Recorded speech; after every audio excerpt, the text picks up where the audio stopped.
여러분 안녕하세요. 박정희 목사의 소소한 찬양에서 찬양을 하고 있는 박정희 목사입니다. 오늘은 기쁜 소식 세 번째, 예수님을 믿으면 꼭 예배를 드려야 하나요?에 대해서 말씀을 드리려고 합니다. 기쁜 소식 첫 번째에서 예수님을 믿으면 하나님의 자녀로서 몇 가지 지켜야 할 것이 있는데, 첫 번째가 주일에 반드시 예배를 드려야 한다고 말씀을 드렸습니다. 오늘은 그 이유를 설명하려 합니다. 유대인들에게는 안식일이라는 독특한 제도가 있습니다.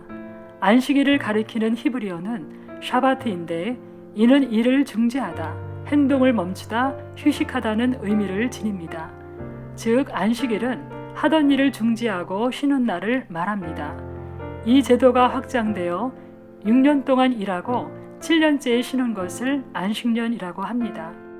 이 안식년 제도는 현재 우리나라를 비롯해 많은 나라에서 활용되고 있습니다.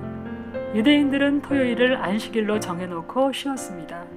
그런데 왜 많은 요일 중에 하필이면 토요일에 안식했을까요?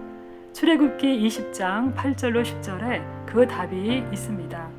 안식일을 기억하여 거룩하게 지키라. 엿새 동안은 힘써 내 모든 일을 행할 것이나 일곱째 날은 내 하나님 여호와의 안식일인즉 너나 내 아들이나 내 딸이나 내 남종이나 내 여종이나 내 가축이나 내 문 안에 머무는 객이라도 아무 일도 하지 말라. 이 말씀은 십계명 중 제4계명에 나오는 말씀인데, 사람뿐 아니라 집에서 기르는 가축까지도 쉬게 하라는 하나님의 명령 때문입니다.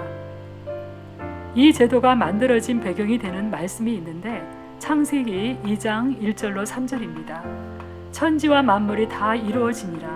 하나님이 그가 하시던 일을 일곱째 날에 마치시니 그가 하시던 모든 일을 그치고 일곱째 날에 안식하시니라. 하나님이 그 일곱째 날을 복되게 하사 거룩하게 하셨으니 이는 하나님이 그 창조하시며 만드시던 모든 일을 마치시고 그날에 안식하셨음이니라.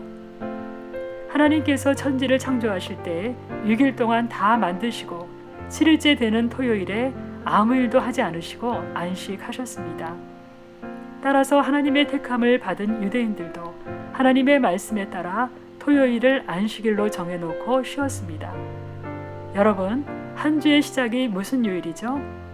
많은 사람들이 월요일로 알고 있고 일요일은 주말, 즉 그 주의 끝날로 알고 있습니다.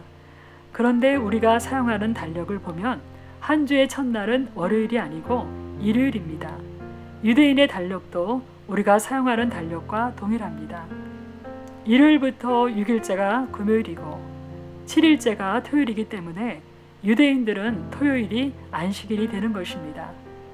이날은 가족들과 대화하는 것 외에 아무것도 하지 않고 쉬었습니다. 그러다가 예루살렘 성전이 파괴된 이후에는 유대인들의 집회소인 회당에 모여 성경을 낭독하고 찬양과 기도를 했고, 예루살렘 성전이 재건된 후에는 제사 제도와 병행했습니다. 현대의 정통 유대인들은 예수님을 메시아로 인정하지 않을 뿐만 아니라 성경도 구약 성경만 인정하고 신약 성경을 인정하지 않고 있습니다. 그들은 지금도 정통 복장을 하고 율법을 철저히 지키려고 애쓰고 있으며 율법에 따라 토요일을 안식일로 정하여 지키고 있습니다. 그리고 그들은 이미 메시아로 오신 예수님을 메시아로 인정하지 않기 때문에 지금도 메시아를 기다리고 있습니다. 그러나 예수님을 메시아, 즉 구세주로 믿는 그리스도인들은 예수님께서 인간의 모든 죄를 대신 짊어지시고 십자가에서 죽으시고 부활하시고 승천하신 것을 믿기 때문에 예수님께서 부활하신 날을 기념하기 위해 사도 바울 때부터 부활하신 일요일을 안식일로 지키고 있습니다. 즉 유대인들은 토요일을 안식일로 지켰지만 기독교에서는 일요일을 안식일로 지키는 것입니다.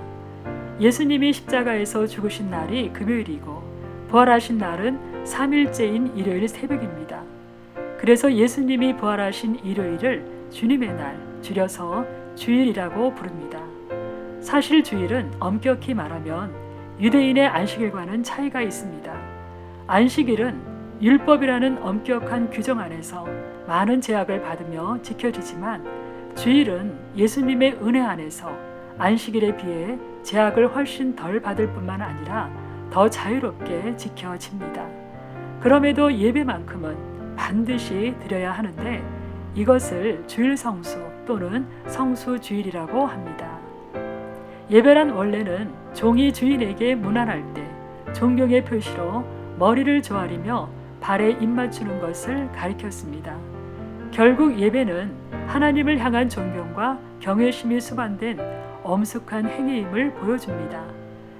즉 유일한 예배 대상인 하나님을 의식하며 전 인격에서 우러나오는 경외심을 가지고 경배하고 하나님의 높으심과 그 은총을 찬양하며 섬기는 거룩한 행위가 바로 예배입니다.